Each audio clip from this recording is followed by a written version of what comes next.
gente, vamos começar mais um podcast extraordinário aqui para você que está em casa, para você que tem o seu negócio, para você que precisa. Eu falo precisa porque não é questão de querer, é questão de necessidade você evoluir e aprender. Hoje nós vamos aprender sobre o jogo secreto. É um jogo secreto mesmo? É um jogo invisível, do patrimônio empresarial. Mas é invisível ou é secreto, não é? Podemos dizer que sim também, né? Secreto é que a pessoa sabe que existe um segredo. E invisível é que a pessoa não sabe que tem, né? É isso aí. O que é esse patrimônio empresarial e como a gente deixa isso nos dias de hoje, com o governo querendo morder para tudo quanto é lado, isso invisível, né? Para não dizer secreto. Então nós vamos aprender algumas estratégias hoje aí. Você que está em casa, fica ligado. Você que tem patrimônio também, fica ligado. E você que pretende ter patrimônio também, já fica ligado também. Muito bem, então vamos começar hoje. Sejam todos bem-vindos aos nossos convidados aqui, ao nosso episódio número 8, né? E eu quero apresentar os nossos convidados. Antes, eu sou Viviane Casanova, esse é o Sidney Martins, ele que é o idealizador do CAI e está aqui junto com a gente, né? Ele começa e nem a se apresenta. Esqueci, é que eu me acho tão artista já. Gente, me perdoe, eu sou o Sidney, fundador do CAI, amigo de todo mundo. Minha especialidade é cuidar da vida alheia, né?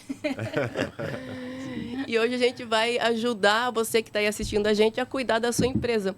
Temos aqui os nossos especialistas hoje, começando com o Rafael Perrude, que está aqui à minha frente. Ele que é estrategista financeiro e ele defende o conceito de crédito inteligente. Ensina e ajuda os empresários a comprar imóveis sem mexer no próprio caixa. Top, hein? Aqui à minha frente tem a Rúbia Mara. Rúbia Mara Matos, ela que é advogada especialista em direito imobiliário, graduada e pós-graduada pela PUC, com atuação em mais de 5 estados e foco total em segurança jurídica na compra e venda de imóveis e proteção patrimonial. Seja bem-vinda, Rúbia. E aqui temos o nosso amigo Ronei, Ronei do Carmo Lima. Ele que é especialista em consórcios estratégicos com forte background em tecnologia, gestão e planejamento financeiro. E hoje ele ajuda empresários a expandirem patrimônio com inteligência e custo reduzido. Seja bem-vindo. Muito obrigado. E que legal que a gente vai começar aqui. Você combinou, porque pegou tudo com R, né? Parece aqueles filhos lá de Minas. Verdade, Ronei, Rúbia e Rafael. Olha, rapaz, que bonito. Foi isso, né? É um trio, né? Vocês sabem que ela veio lá da roça, né? Acho que ela tá selecionando. Virou um trio, né? De Ronei, sertanejo. Rúbia e Rafael, é isso aí. Que bacana, que bacana. Bom, vamos começar aqui. Eu quero começar com o Rafael. Eu quero fazer uma pergunta para ele, que eu vi um post dele lá, ele falando da questão de patrimônio e focando o McDonald's, né? Ele colocou lá que o McDonald's, o negócio do McDonald's não é hambúrguer. Como assim? Na verdade, assim, o McDonald's ele utiliza uma estratégia que a gente utiliza também. Eles, na verdade, alocam para os próprios franqueados os imóveis deles. Né? Então, o negócio deles, na verdade, a maior receita vem dos imóveis e não especificamente da venda das franquias ou realmente dos hambúrgueres que são vendidos.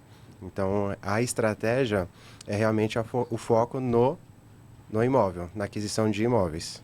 Que legal. E você consegue fazer um empresário comum seguir essa estratégia também? Por exemplo, o nicho dele não é imóveis. Mas você consegue fazer um processo com o seu serviço para ajudar esse empresário a fazer algo parecido com o do McDonald's? Perfeitamente. Na verdade, assim, a gente ajuda os empresários a diversificar. Ele expõe já o dinheiro dele numa parte com risco, que é o negócio dele, e o investimento em imóveis vem para poder tentar meio que dar aquela segurança para ele e também um pouco de tranquilidade quando a gente fala de renda passiva. Então, quando ele começa a investir também no mercado imobiliário, se acontecer alguma coisa que o negócio dele parar, ele tem uma renda paralela que ele consegue ali manter ali por um período de tempo ali, ou até mesmo manter os custos fixos ali. Legal, né? Isso daí, né? Uma coisa importante, diante disso que você está falando, que muita gente não se atenta, que pode fazer o empresário faturar muito mais. ou até diversificar dentro do seu próprio negócio. Porque em vez de você ficar pensando em criar uma coisa ou outra, olha para dentro do seu negócio e vê quais as possibilidades que tem de crescimento dentro do seu próprio negócio. Por exemplo, muita gente precisa de embalagem para os seus produtos, mas às vezes essa compra ela se torna tão grande que vale a pena você montar uma gráfica. Se você tem um imóvel, no caso de imóveis, no caso, né? Se você tem um negócio que depende de um ponto estabelecido, então você pode investir em imóveis para alugar para o seu próprio negócio. E tem muitos empresários que às vezes têm um imóvel, colocam o imóvel no negócio, mas não cobra aluguel daquele negócio. E ainda vai um pouquinho além, tá? Além de você ter um imóvel que você pode alugar para o seu próprio negócio, você pode, às vezes, fazer a transferência desse patrimônio para a sua pessoa jurídica, né, e utilizar esse valor, né, de compra como um capital de giro, só que com um custo muito mais baixo do que um financiamento ou realmente um empréstimo bancário. Top, hein? E agora eu quero falar com a Rúbia Mara, né? A Rúbia.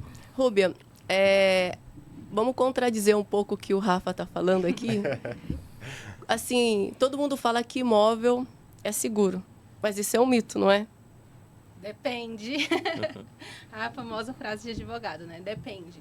Por quê? O imóvel é seguro desde que você adote as medidas jurídicas para você ter segurança. Então, você vai comprar um imóvel, você precisa analisar o risco dele. Analisar o risco de quem é o vendedor, qual que é o histórico desse vendedor. Muitas vezes, a imobiliária ela vai fazer ali a análise superficial desse vendedor. Só que o vendedor ele tem empresa, muitas vezes ele pode ter uma empresa que vai ter processos judiciais e esses processos judiciais podem recair sobre o imóvel. Então, não acaba não sendo seguro. Acaba não sendo uma compra segura estrategicamente. Então, a análise jurídica preventiva, você ter ciência de onde vem o imóvel, quais são os riscos envolvidos na compra deste imóvel, na aquisição deste imóvel, quem é a pessoa que está te vendendo, é o que vai trazer segurança jurídica. É o que vai trazer segurança para o negócio. E assim, para o crescimento patrimonial. E ainda falando sobre isso, o que você vê assim que acontece, por exemplo, que mais pode afetar um empresário hoje? Você fala assim, nossa, peguei um caso que era desse jeito aqui, ele tomou um prejuízo. Você tem alguma coisa assim para compartilhar nessa linha? É a ausência de análise, principalmente de processos. A gente tem muitos processos judiciais, por exemplo, execuções fiscais, que elas duram anos. Então, por exemplo, a gente tem um imóvel lá, o empresário quer adquirir este imóvel, foi feita uma verificação superficial ali para a aquisição daquele imóvel e que deu uma aparente segurança jurídica. Só que passa determinados anos, ele é surpreendido com uma penhora devido a uma execução que já estava há anos existindo, né, uma execução fiscal e, de repente, recai sobre este imóvel. E ele é surpreendido com a penhora deste bem, vai ter que arcar com o advogado para se defender, para adotar as medidas jurídicas ali cabíveis para resguardar, para ter a posse daquele imóvel, para que realmente seja reconhecido como uma compra segura. Certo, então... Mas tudo isso vai gerar custos, né? Interessante, né? Não, o legal é que isso que a Mara está falando, Mara Rúbia, ou Rúbia Mara? Rúbia Mara. Como eu preferir. É muito legal isso, muito importante, porque o empresário, normalmente, ele vai na boa fé, que é quando ele quer alguma coisa, né, o empresário tem essa característica. Ele vai atrás, ele quer, ele consegue. Na oportunidade. E acaba gerando um grande problema para a vida dele por não estar atento a esses detalhes. Você sabe que algum tempo atrás, aliás, alguns anos atrás, eu tinha um cliente, né, numa área contábil, que ele comprou uma empresa. Quando tirou as certidões, estava tudo ok. Mas ele tinha vários débitos já na Procuradoria, que é uma segunda instância da Fazenda Federal. E aí, depois, ele percebeu que ele tinha dívidas absurdas para sanar. Isso possivelmente acontece com o imóvel. Do mesmo modo que a gente falando da questão jurídica, é muito importante a gente ter essa noção, tem muito empresário que negligencia questões jurídicas. Exato. E aí você tem patrimônio e está correndo processo a revelia e você não está nem aí. Quando você vê, perdeu o seu imóvel também. Já vi muito disso acontecer. Então o empresário tem que ficar muito atento na questão jurídica, principalmente quando se diz respeito a patrimônio. Aliás, uma das maiores lutas do empresário, né, é proteger o patrimônio, proteger aquilo que ganha. Existe algum tipo de proteção 100% hoje? Existem mitos, né? Existe hoje a holding patrimonial, só que ela não é uma blindagem totalmente segura, como dizem por aí. Ela é uma blindagem, ela vai até certo ponto. Ela é uma proteção, Então, não é uma ela blindagem. Proteção, exatamente. Ela chega até determinado ponto ali, ela não vai conseguir mais blindar totalmente o patrimônio. Então, são camadas, né? A gente tem processo judicial, ele tem várias fases. E aí, dentro do processo de execução, vai chegar uma hora que os bens da empresa vão ser atingidos. E aí, pode sim chegar nos bens que vão estar dentro da holding. Lógico que vai ser um processo muito mais demorado do que se ele não estiver na holding. Então, a holding, ele protege parcialmente, não é uma blindagem total, não. Tá legal. Se você tiver uma sociedade simples, que é registrada no cartório, em vez de uma sociedade que é registrada na junta comercial, por exemplo, uma sociedade limitada, existe algum nível de proteção a mais pelo fato de estar registrado no cartório? Acredito que você está perguntando aí ainda em relação à holding, né? Isso. Porque para a holding é um outro procedimento que vai ser feito. Sim, você constrói uma empresa e você pode construir uma sociedade simples que é registrada no cartório. Tá? Então ela não está na junta comercial, teoricamente os mecanismos de buscas podem não ter acesso a esse tipo de empresa, porque ela é registrada apenas no cartório. Você já viu falar disso, não? Não. Não? Não.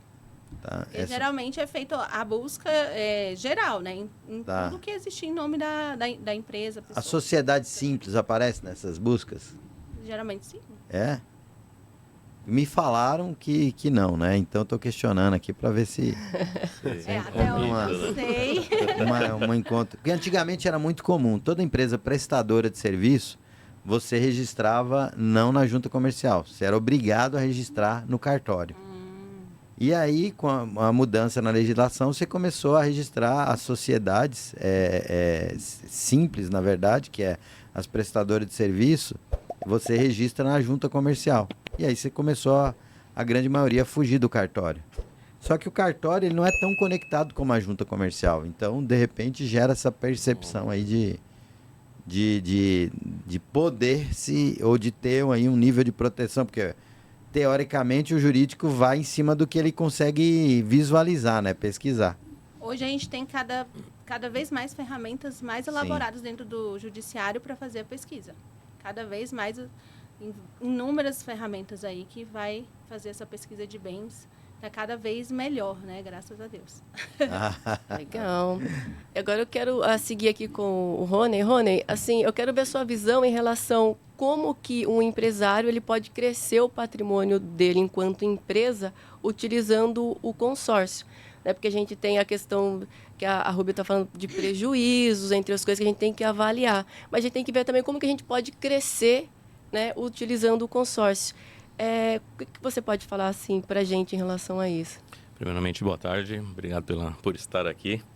Viane, eu enxergo hoje os empresários têm uma visão ainda do consórcio, de uma visão antiga de consórcio, né? De uma visão que você só se compra um imóvel ou só se compra um veículo.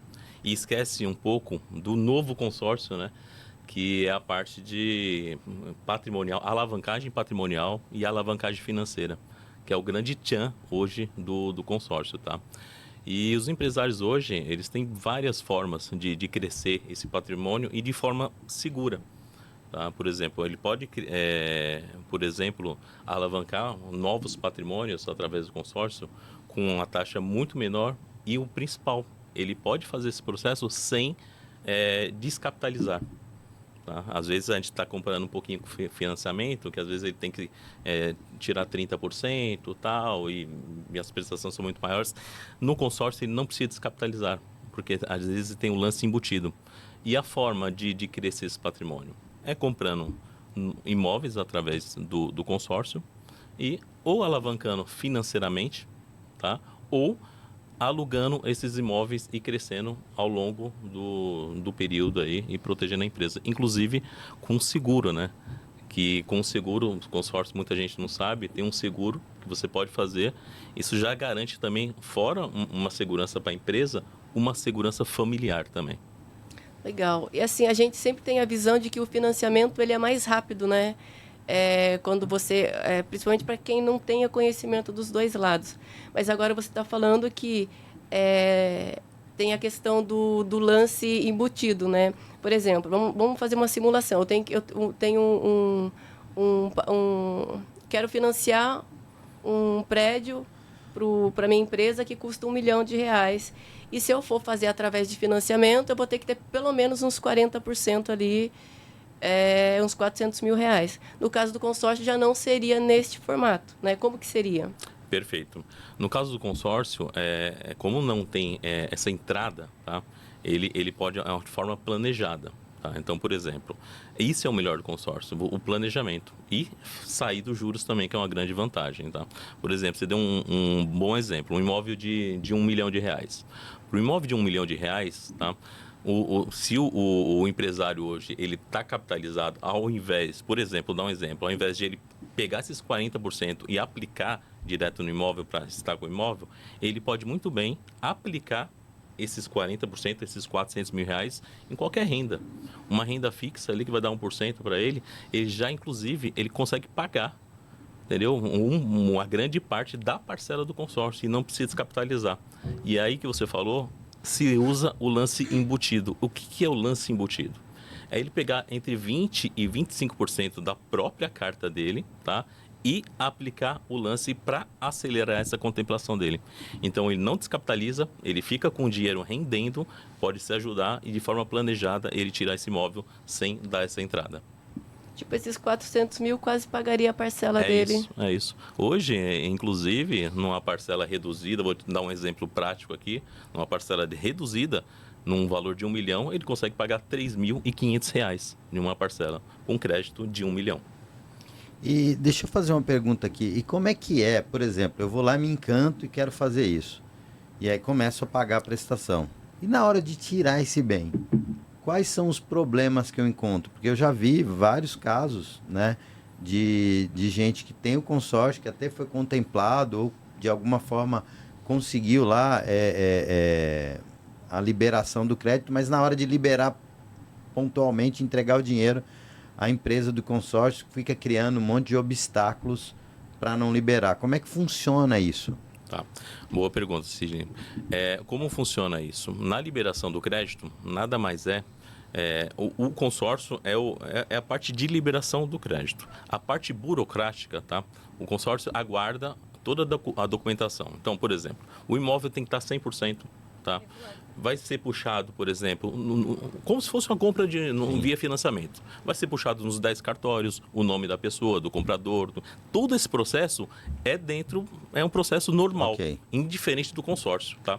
O consórcio, quando recebe toda essa documentação, se estiver toda ok, em 30 dias mais ou menos sai o crédito dele liberado, tá? Isso é garantido? Garantido. Se tiver toda a documentação, ok, tá, Sidney? Agora, se tiver algum empecilho, às vezes muita gente, eu já vi vários casos que na compra do imóvel, a própria pessoa, ela demora nessa documentação e acaba aí as pessoas... Eu não digo nem a Rony, demora, né? Com a relação à documentação do imóvel, que isso aí é de praxe, né? Inclusive... Sim. A Rúbia está falando aqui, se não tem a documentação, é bom nem comprar. Né? Então, imagina que a garantia do consórcio é isso. Mas eu digo em relação à declaração de renda, por exemplo, muitas empresas, né? Tem alguns empresários, no Brasil não acontece muito, mas na França tem muitos empresários que não declaram a renda oficialmente, né? No Brasil isso não pode acontecer porque o governo está amarrando cada dia mais, então você precisa declarar. Mas vamos dizer que a minha renda, ou o que eu recebo, eu consigo pagar a parcela, mas por algum motivo o consórcio acredita que eu não vou pagar. Né? Por essa liberação em si, ela não acontece de ter muitas travas ou não? Não, se tiver, eu repetindo, se tiver toda a documentação, como você falou, a parte de declaração de renda, né? Na contratação do consórcio já é exigido, tá? Por exemplo, você tem que ter pelo menos uma renda 3 vezes maior do que a parcela, tá? Isso Para comprar um consórcio, eu preciso lógico que ter você isso. não vai ser exigido assim a documentação nesse momento, mas de praxe, tanto que para a gente vender já é tomado ali esse valor. Então, o cliente tem que estar ciente do que na hora do crédito ele tem que só trazer essa comprovação, tá? Tá. Então, entendi. mas é literalmente isso. Tendo a documentação do imóvel ok, não tendo nenhum nome de restrição do comprador, do vendedor, a comprovação de renda sendo provado, é tranquilo os trâmites, tá? Porque juridicamente, né, por trás dos bastidores, porque a gente olha ali, por trás do bastidor do consórcio, ele tem várias obrigações para dar, né? Então, se ele começa a soltar muito e começa a ter um número de inadimplente grande, quem que vai pagar essa conta, né? Quem que é o cara responsável? Porque, ainda que eu tenha todas as condições do mundo de pagar a conta, mas se eu começo dentro de um grupo, por exemplo, tem muita gente que não paga. Qual o nível de segurança que se tem? Jurídica até, né? Sim. Porque tem que existir algumas garantias. Isso aí não gera uma certa desconfiança, não? Como é que... A garantia... Inclusive, o imóvel pode ser garantia, pode ser dado isso. o imóvel em garantia. Na garantia, é literalmente o imóvel, tá? Por exemplo, se for o veículo, é o veículo, mas na garantia aliena-se o imóvel para a liberação também, tá? E você falou essa parte de saúde do grupo, né? Muitos consórcios têm aquele fundo de reserva, tal, justamente para isso. Por exemplo, a minha empresa não trabalha com fundo de reserva, porque a nossa taxa de inadimplência é muito baixa, tá? Mas fora isso, Sidney, tem junto ao Bacen, a gente é obrigado, quando nasce um grupo, a nossa empresa depositar pelo menos 70% de todo o valor ali de contemplação junto ao Banco Central. 70%? 70%. Então, muita gente não sabe disso, tá? Porque é uma garantia, inclusive, para os consorciados. Tá? Por exemplo, se uma empresa de consórcio quebra, é garantida pelo Bacen.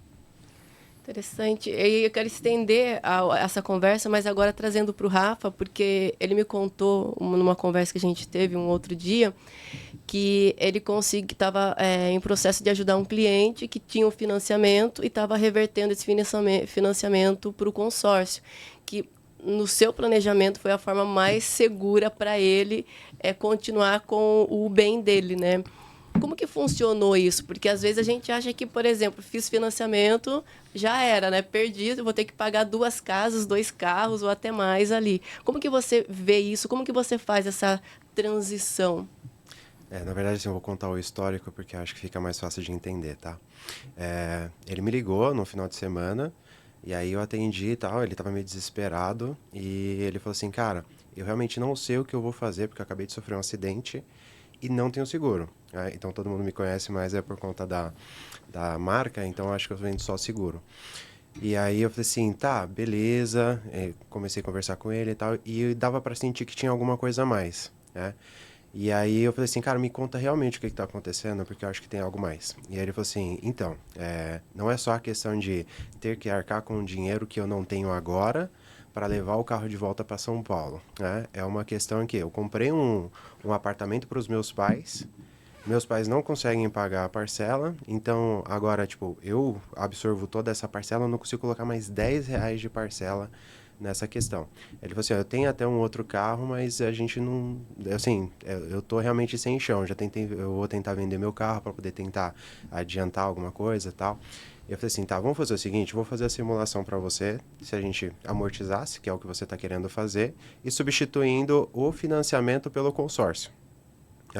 E na simulação, substituindo o financiamento pelo consórcio, a gente reduzia mais de R$1.300 de parcelas mensais dele, a gente reduzia de 35 anos de financiamento para 15 anos, né, de consórcio, então além do valor de parcela, o prazo, né, quitado, e dava aquele fôlego para ele. E ainda tinha uma outra preocupação dele, que seria, os meus pais estão muito perto da expectativa de vida do brasileiro. Então, se algum deles hoje falecer, eu também não vou ter como cobrir a diferença das parcelas deles. Então, o consórcio a gente colocou no nome do pai, porque geralmente o seguro de vida é mais caro para o homem, né? E fizemos um seguro de vida que ficou em torno de R$ 500 para a mãe.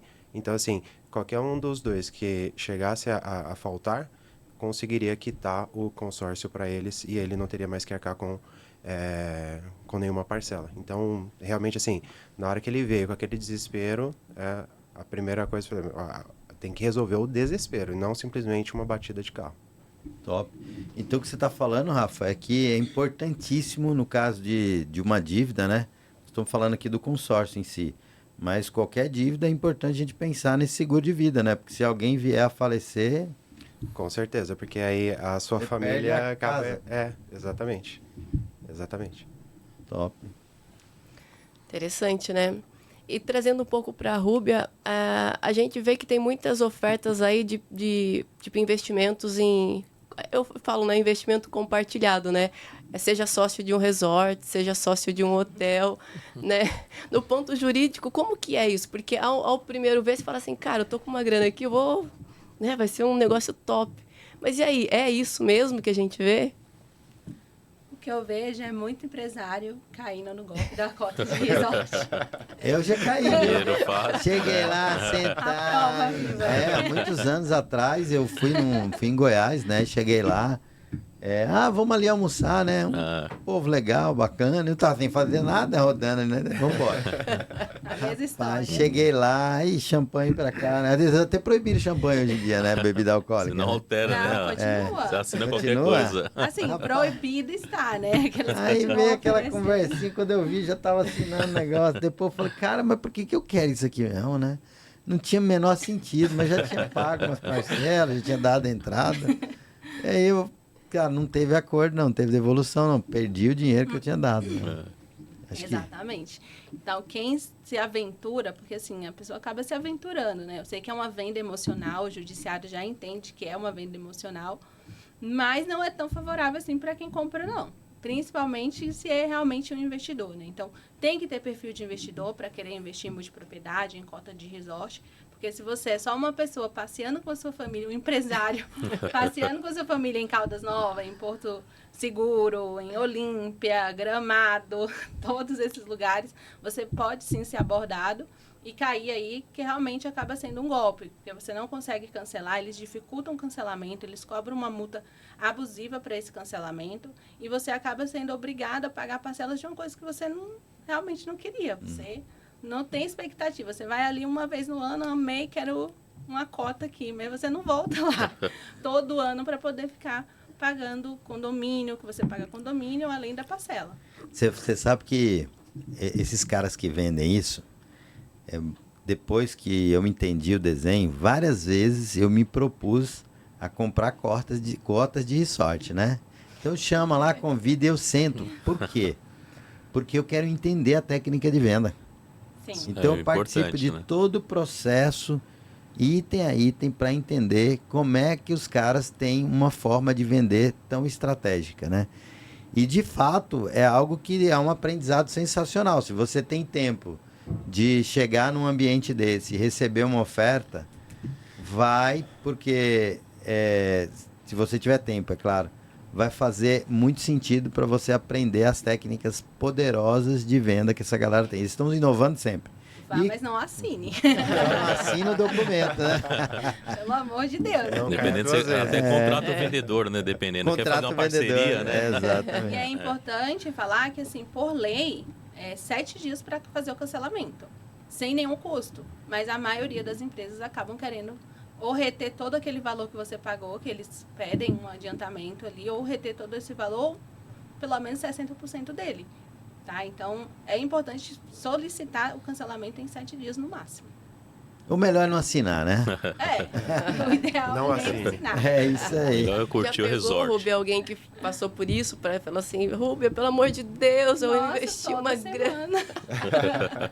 Toda semana. E a Rubem ainda grava conteúdo falando disso, né? Cutuca ainda, né? A gente atende muito microempresário mesmo, porque assim, né, muitos microempresários estão ali naquela fase da vida começando, né, a ganhar dinheiro e vai viajar com a família, vai realizar o sonho de fazer uma viagem aí para um lugar turístico no Brasil maravilhoso desse, só que não sabe, né? Então, e nós brasileiros, infelizmente, temos esse olhar assim apurado para aquela oportunidade, vou ganhar um brinde, vou ganhar um jantar, vamos lá, é só 30 minutos, é realmente essa conversa. Mas eles são muito convincentes. E esquece das pequenas linhas, né? Não tem, na verdade... É um contrato imenso, na verdade. Não tem mesmo. pequenas linhas. A verdade é o seguinte, eles até são claros demais, né? Que eu percebo que a galera é muito clara. Então, tipo assim, o que eu tenho visto hoje, você compra uma fração, mas só de você calcular o preço de um apartamento, que em regra geral, no interior ia ser, sei lá, 200, 300 mil, esse apartamento sai por 1,5 milhão, 2 milhões, 3 milhões. Quando você junta lá as 20 tudo, pessoas, né, que investiram para comprar aquilo. Cara, não tem sentido isso, né? Você começa a fazer conta. São 50 pessoas para usufruir essa cota por uma semana ou no máximo 15 dias. E aí todo mundo viaja quando? Na mesma época. Então é impossível colocar todas essas pessoas para usufruírem no mesmo tempo. E como a maioria desiste, acaba sendo uma lucratividade tremenda, né? Gigantesca, porque a maioria desiste. Eles ganham na desistência. Eles ganham na desistência. Então, até o fato de judicializar, de você levar para o judiciário, não gera grandes prejuízos para eles. Não, porque eles já têm um estudo. Ele já tem estudo, né, disso, né, de prejuízo. E aí, Rony, a gente olhando, né, para investimento precisa ter perfil, né? Para o consórcio precisa ter perfil também, porque às vezes a pessoa entra no consórcio ali e você vê, pô, você entrou no consórcio, mas fez do jeito errado. Então, assim, existe um perfil ideal para a pessoa investir no consórcio? Na verdade, o perfil, na verdade, para cada objetivo e finalidade, é um perfil diferente. Então, o que eu sempre falo, né? Por isso que é essencial falar com um especialista. Porque não adianta muitos consórcios, por exemplo, se você pega vamos dar um exemplo, um consórcio de um banco, tem muitos consórcios online hoje. Você vai lá, entra no aplicativo, vou fazer um consórcio que eu quero comprar, beleza.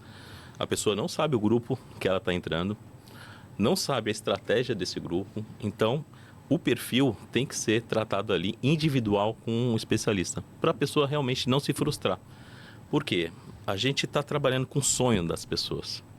Isso é muito sério, quando a gente trabalha com sonhos objetivos. A gente tem que fazer parte disso. Então, o sonho dela, a conquista dela, é a nossa conquista também. Porque fora o consórcio é só uma ferramenta. É só uma ferramenta. Mas o objetivo das pessoas, a gente tem que participar e tem que levar muito a sério. Então, para cada pessoa, existe um perfil que a gente tem que entender como especialista e direcionar essa pessoa da melhor forma possível para ela chegar nos objetivos dela. Mas qual que é o nível de verdade? Você que trabalha na área, qual que é o nível de verdade absoluto? Por exemplo, vou te dar um exemplo. Há muito tempo atrás, eu pagava um aluguel do escritório, né, que eu sediava lá, e eu falei pro cara que veio me vender. Contou uma mágica, legal, o lance embutido, aquela coisa toda, né? E a gente vê, obviamente, uma oportunidade, né? Aquilo no futuro acaba sendo uma renda. Mas aí você falei bem claro, ô amigo, eu preciso pagar a prestação, o aluguel aqui. Eu tenho uma margem de alguns meses. Isso sai mesmo? Eu consigo tirar? Não, sai. Cara, nunca mais vi esse cidadão na minha frente. Né? Eu acabei tirando lá os imóveis, né? Passei aperto numa fase da vida, mas eu nunca mais vi o cidadão que me vendeu. Né? Então, como é que funciona isso a título de segurança para quem está comprando? Existe alguma garantia? Vai sair mesmo? Não vai sair? Existe alguém que faz mágica? Como é que funciona isso? Perfeito, Sidney. Uma ótima pergunta que muita gente chega com essa situação para a gente, né? E como em todos os meios profissionais, tem os profissionais bons e os profissionais ruins. Nunca se deve prometer contemplação. A pessoa o especialista, o profissional que promete contemplação, prazo de contemplação, ele está mentindo para você. Ele está literalmente mentindo para você. Então, por exemplo, a contemplação, ela vai existir. Ela vai acontecer. Ela vai acontecer. Você vai ser contemplado se você pagar as suas parcelas direitinho. Não tem jeito, você vai ser contemplado. A gente tem que entender, existem duas situações que eu sempre falo, né? Dos consorciados, clientes. Existe a urgência e a prioridade. Eu sempre faço essa pergunta. Você está com urgência ou você tem prioridade nesse projeto? Olha, eu tenho urgência, tal, não sei o quê. Eu preciso que saia daqui a 6 meses. Muitas vezes eu falo com meus clientes. Então, desculpa, talvez eu não consiga te ajudar. Tá? A gente pode montar um planejamento, tá? Eu não posso te garantir que vai sair 6 meses, mas a gente pode montar um planejamento, te colocar num grupo super aquecido, que está contemplando 20, 30 pessoas por mês, e a gente trabalhar. Mas te garantir que eu vou te levar em 6 meses, não posso garantir. Só se o cliente fala, Rony, eu tenho uma grana muito boa, aí a gente consegue medir a porcentagem que está contemplando, aí eu falo, ó, beleza, a gente consegue nesses 6 meses, com certeza. Nessa tocada que sai no grupo, com esse lance que você tem, é muita chance de sair. Mas tem que trabalhar com a verdade. Mas muita gente erra nisso, viu, Sidney? Promete e some, que nem você falou, some. É interessante isso daí, porque a pessoa não tem noção das coisas, né? E é igual a Rúbia falou, né? Eu vejo muita gente caindo no golpe do resort. Por quê? Porque a pessoa quer, assim, ó, coisa rápida, né? Ela erra sabendo já que vai errar. E 95% lá. dos brasileiros são imediatistas. Exato. Então, mas aí o negócio do consórcio é bom ou não é? Porque, assim, algumas vantagens que você falou antes, elas deixam de ser vantagem quando eu entro nesse aspecto. Peraí, mas não é tão... É certeza, mas não é tanto. Eu vou tirar, mas não vou tirar. E aí, como eu sou um contador de formação, né? Eu gosto de saber de percentual de assertividade. Para quem está nos assistindo, qual que é o percentual de assertividade que eu tenho para investir num consórcio? Perfeito. Eu sou até suspeito para falar, porque eu tenho 6 cartas, sou meio suspeito. Mas tudo é questão de planejamento. Tá? O consórcio é isso, é estratégia e planejamento. Muita gente fala, o consórcio é sorte. Não é sorte. O sorte somente é no sorteio. Fora sorteio, você tem que ter um especialista para trabalhar as estratégias ali para acelerar a sua contemplação, fazer métodos ali para sair mais rápido. Mas vai sair. Tá? Por exemplo, vou dar um exemplo prático aqui. Eu tenho 2 consórcios para aposentadoria imobiliária, tá? Que se sair daqui a 2 meses, se sair daqui a 3 anos, para mim não vai impactar nenhum, porque é o meu planejamento de vida. Então, é isso que a gente tem que entender no cliente, tá? Por exemplo, um cliente que pode chegar, Rony, eu moro de aluguel hoje, eu tenho prioridade, eu vou ter que entrar no financiamento, às vezes ele não tem a grana para entrar no financiamento. O que às vezes a gente sugere? De tão bom que eu acho a ferramenta consórcio. Se ele pagar um aluguel hoje, tá? Num local que ele queira morar, que ele quer comprar, num condomínio que ele queira comprar, o aluguel mais uma parcela reduzida do consórcio ainda não chega numa parcela de financiamento.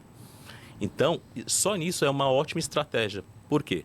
Porque quando ele contemplar, indiferente se for daqui a 5 anos, tá? Se ele contemplar 5 anos, quando ele sair do aluguel, a parcela volta no normal, mas ele fez uma estratégia ali que nem o Rossan me falou aqui, por exemplo, um financiamento é 35 anos, um consórcio são 18. Então, só nisso ele ganhou muito tempo, mesmo pagando o aluguel junto com o consórcio.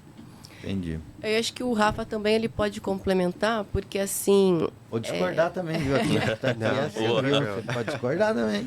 Complementar, só vou concluir, fazer uma pergunta em cima do que ele falou, que é assim, o empresário, ele sempre quer pagar as coisas à vista. Tem um dinheiro, vai lá, paga à vista. Vou comprar, eu tenho o dinheiro do meu prédio, vou lá e vou comprar, porque ele acha que não vai pagar juros, essas coisas. Aí, você também me falou uma coisa que eu fiquei pensando depois, que assim, em vez de você pegar o valor 1 milhão e comprar aquele imóvel, você pode fazer uma estratégia em cima do consórcio, de repente você consegue 2 imóveis ao invés de 1. Né? E aí, ao meu ver, né, entra muito no perfil, porque respondendo o que o Sidney falou, assim, no caso, um cara que está desesperado para ter uma casa, ele não vai ter o perfil de paciência para esperar o investimento a longo prazo, que seria o consórcio. Né? Mas nesse exemplo que eu estou te falando, que você me falou, como que seria esse processo? Porque o cara ele tem um dinheiro, mas ele pode dobrar aquilo usando o consórcio. Na verdade, assim, tem várias estratégias e aí vai realmente depender de perfil. No caso, assim, a maior objeção de tempo é daquelas pessoas que querem comprar o imóvel para morar. Quem quer comprar para investir, ele já investe pensando no médio e longo prazo. Então, ele não vai se incomodar com o tempo de espera de contemplação. E aí eu tenho algumas métricas para mim já, que assim, até 4 anos, a gente consegue fazer, por exemplo, alavancagem financeira. Seria o quê? A venda da carta contemplada, porque aí financeiramente vai compensar. Passou de 4 anos, então, não tem mais viabilidade de fazer venda de carta? Não. E aí, o que eu faço? Alavancagem patrimonial. Aí eu vou e compro realmente o imóvel. Agora a sua pergunta. Tenho o dinheiro e vou comprar um imóvel à vista. No meu ponto de vista, não faz sentido. Vou até utilizar o exemplo que o Rony falou ali, dos 400 mil no início, né? Tem 400 mil reais. Se você investir na Selic hoje, você tem 4 mil mensais ali, né? Com 3,5, você tem um consórcio de 1 milhão. E aí, assim, esse 1 milhão, na hora que é contemplado, você pode fazer várias coisas. Você pode realmente comprar 2 casas de 500 mil e alugar cada uma delas em torno de 2,5, 3 mil reais, que já vai pagar também a parcela do consórcio, e você ainda tem os 400 mil reais que está na Selic, né? Ou você pode comprar algumas casas em desconto, né? Que aí você pode utilizar também ali o leilão. Você compra a casa ali entre 40% e 60% do valor do imóvel, e ao invés de 2 casas de 500 mil, você pode comprar ali talvez 3. E aí, ao invés de 5 mil de renda de 2 imóveis, você vai ter 7,5 mais os 400 que está investido. E agora, só uma pergunta dentro disso aí. Então, se você tem um consórcio durante 4 anos, e você for sorteado por acaso, existe uma chance de você ganhar em cima disso, é isso? Como que funciona, tá? Geralmente a venda da carta, ela é entre 30% e 50% do valor da carta. Então, se eu fui, por exemplo, o melhor cenário, né? É difícil acontecer, mas pode acontecer. Fui contemplado no primeiro mês, paguei uma parcela só. Você pode comercializar essa carta por 30% do valor dela. Então, tipo, seria o melhor cenário que você vai lucrar um valor extravagante. Quando começa a passar o tempo, essa lucratividade vai começando a reduzir. Então, a partir de 4 anos, começa a não fazer muito sentido você fazer a venda da carta. E aí você faz a alavancagem patrimonial. Mas a única certeza que eu posso, assim, a certeza que eu posso te falar é, a única maneira de você perder dinheiro com consórcio é você desistindo dele. Não pagar, vamos desistir, é isso mesmo. Tá. E se o consórcio, por exemplo, tem reajuste? Tem reajuste baseado na inflação. Tá. Por que tem esse reajuste baseado na inflação? Hoje você faz um consórcio, por exemplo, de 500 mil para comprar um imóvel de 500 mil. No ano que vem, ele já não custa mais 500 mil. Ele já foi corrigido pela inflação. Se o valor do crédito não for corrigido, você não consegue fazer a compra do imóvel. Então, por isso que tem a correção da inflação. Para conseguir garantir para você o seu dinheiro, a sua capacidade de compra daquele imóvel que você estava planejando quando você fez a compra do consórcio. Legal.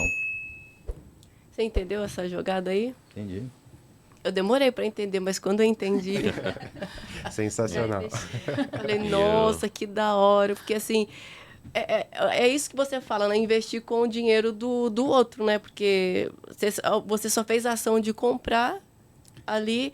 Por exemplo, vamos dizer que ele foi sorteado ali nos 6 primeiros meses, por exemplo? Uma carta de 1 milhão, por exemplo? Aí assim, vai de perfil também, né? Tem perfil que realmente prefere... Não, vou colocar o dinheiro da carta ali vendida no bolso. Tem gente que fala assim, não, eu prefiro realmente o imóvel.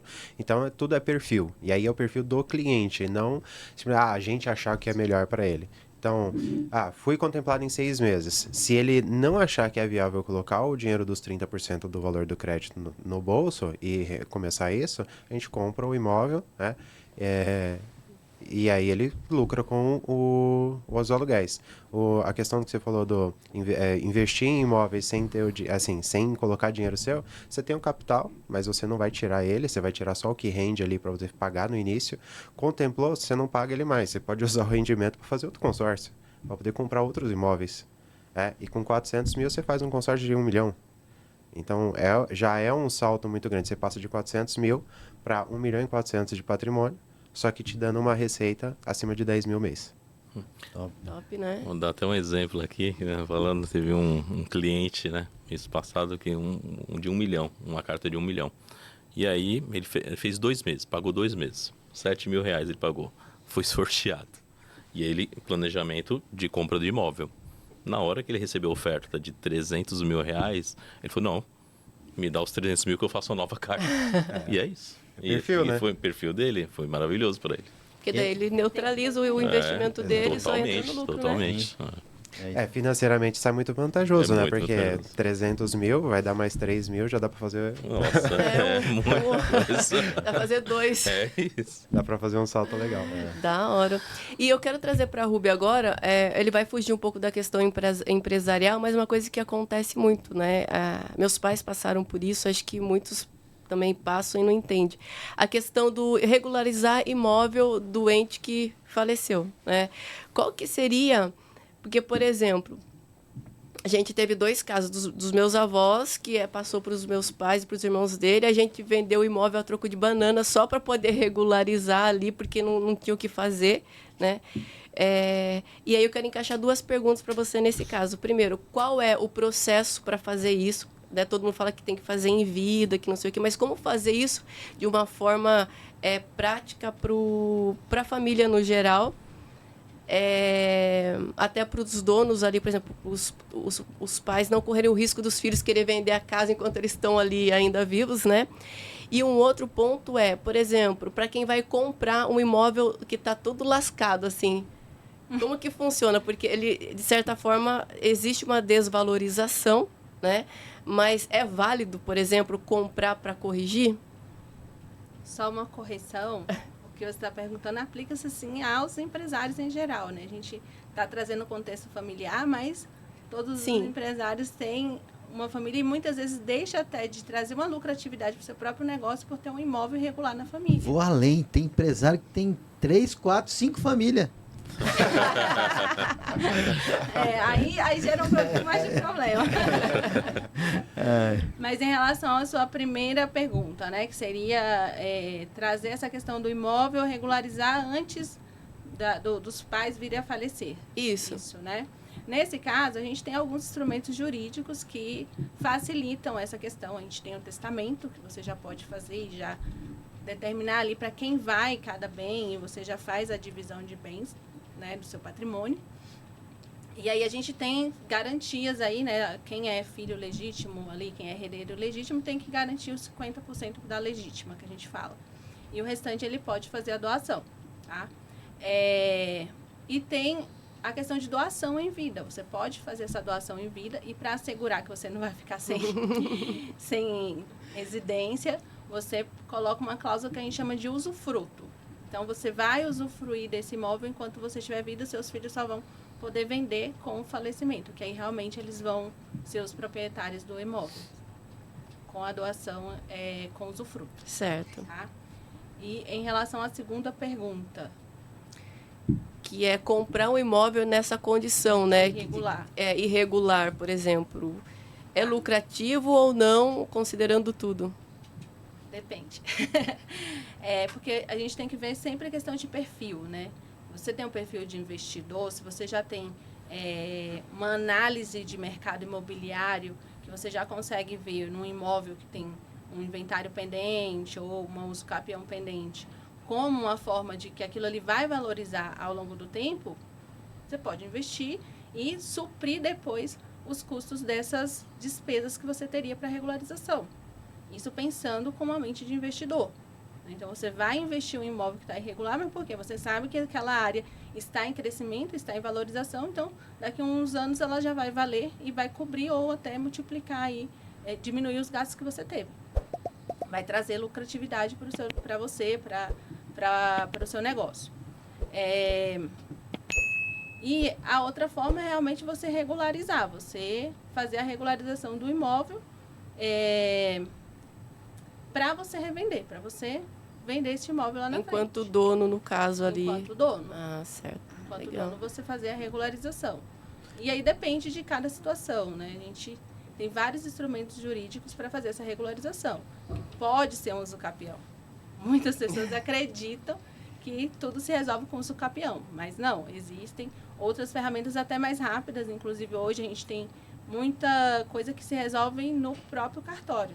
Então, o inventário você pode fazer no cartório de forma extrajudicial, desde que todos estejam de acordo. A própria Sucapião, muitas vezes, dá para fazer em cartório também, desde que você tenha todos os requisitos, você já consegue resolver isso de uma forma mais rápida. Porque a gente tem aí o mito de que o Sucapião, inventário, 15 anos, demora muito, mas não, a gente já tem ferramentas jurídicas aí que aceleram esse procedimento. O resumo da história é o seguinte, né? Você que é empresário, está buscando aí maximizar os seus lucros, né? Se você estiver rodando, estiver circulando, que nem a gente está sempre no CAI, conhece uma pessoa aqui, conhece uma pessoa ali, você alinha uma ideia com um consultor, algum especialista, tanto na área do direito, quanto na área de consórcio, enfim, você consegue promover grandes resultados fora mesmo do seu negócio, né? Exato.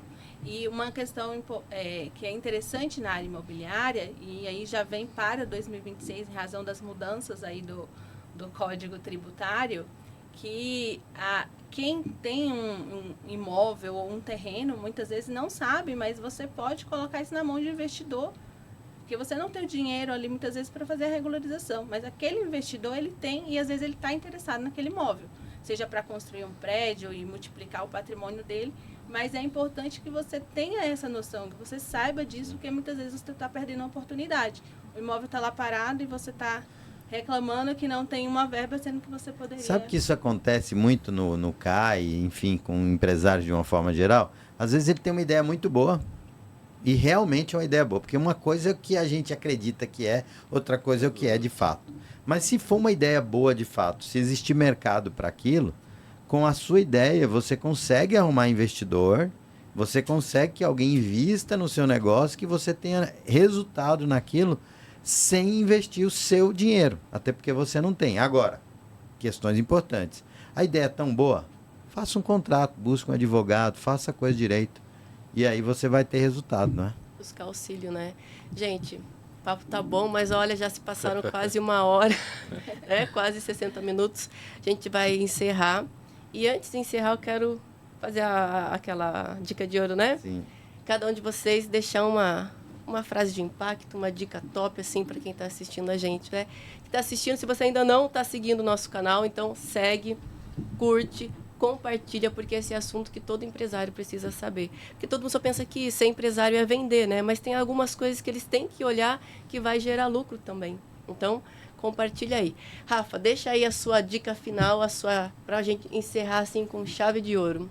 Tá, eu vou aproveitar o gancho da reforma tributária, tá? Então, você empresário que já tem imóvel, que não transferiu ainda para a sua empresa, aproveite o consórcio como essa ferramenta para poder fazer essa transferência, gerar caixa para você, já conseguir fazer isso, porque a partir de 2026, imóveis no nome estando num nome físico, de pessoa física, vai sofrer muito com o tributo. Vai sofrer muito. Então, aproveite a ferramenta do consórcio para poder transferir isso para uma pessoa jurídica, uma holding patrimonial, para se proteger e também gastar menos com tributos. Top. Rúbia? Bom, você que é empresário, que você tem um imóvel que está ali sem regularização, que você precisa fazer uma alavancagem patrimonial, faça planejamento patrimonial, mas de forma inteligente. Então, faça análise deste imóvel, da aquisição que você pretende fazer de forma segura, por meio de um advogado, fazendo a análise desde da análise da matrícula até a análise daquele imóvel do vendedor, de quem realmente está envolvido nessa negociação. Top. Rony? Aqui, né? Você é empresário que acredita que a alavancagem financeira, a alavancagem patrimonial, na verdade, é questão de dinheiro, não é questão de dinheiro.